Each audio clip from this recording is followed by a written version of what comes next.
Prajurit Tentara Nasional Indonesia, TNI, kembali melaksanakan operasi penindakan terhadap kelompok bersenjata di wilayah Kampung Tigilobak, Kabupaten Puncak, Papua Tengah, Kamis, 31 Juli 2025. Kapuspen TNI Maijen Christomay Sianturi menyatakan, operasi ini digelar berdasarkan informasi dari masyarakat dan menjadi bagian dari upaya strategis untuk merebut kembali senjata milik prajurit TNI yang dirampas dalam insiden tahun 2019 di wilayah Ugimba. Keberhasilan ini membuktikan bahwa setiap tindakan prajurit TNI dalam menghadapi kelompok bersenjata dilaksanakan secara profesional, terukur, dan berdasarkan peraturan perundang-undangan, kata Kapuspen dalam keterangannya, Jumat, 1 Agustus 2025. Operasi ini berujung pada tewasnya 3 anggota organisasi Papua Merdeka, OPM, termasuk seorang tokoh penting yang masuk daftar pencarian orang, DPO, kepolisian.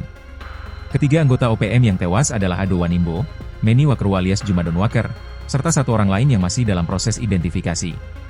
Ado Wanimbo diketahui menjabat sebagai Danwil Ugimba Kodap 8 Kemabu dan tercatat dalam DPO Polres Mimika sejak 2018. Dalam operasi tersebut, prajurit TNI sempat mendapat perlawanan bersenjata dari kelompok OPM. Namun, pasukan berhasil menguasai situasi dan mengamankan sejumlah barang bukti penting.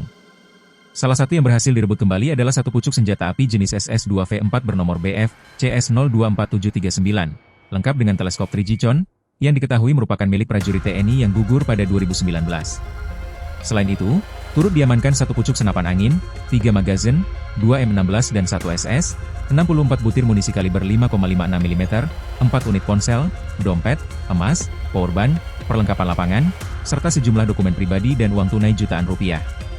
Maijen Christomay menekankan bahwa operasi ini merupakan bagian dari pelaksanaan tugas pokok TNI dalam operasi militer selain perang, OMSP, sesuai Undang-Undang Nomor 3 Tahun 2025 tentang perubahan atas UU Nomor 34 Tahun 2004. Meski tindakan tegas dilakukan, TNI tetap mengedepankan pendekatan yang humanis dan dialogis dalam menciptakan stabilitas di Papua.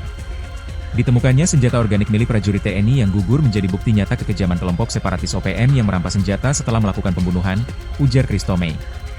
Lebih jauh, Christomay menyampaikan bahwa TNI tetap membuka pintu bagi anggota OPM yang ingin kembali ke Pangkuan Negara Kesatuan Republik Indonesia, NKRI.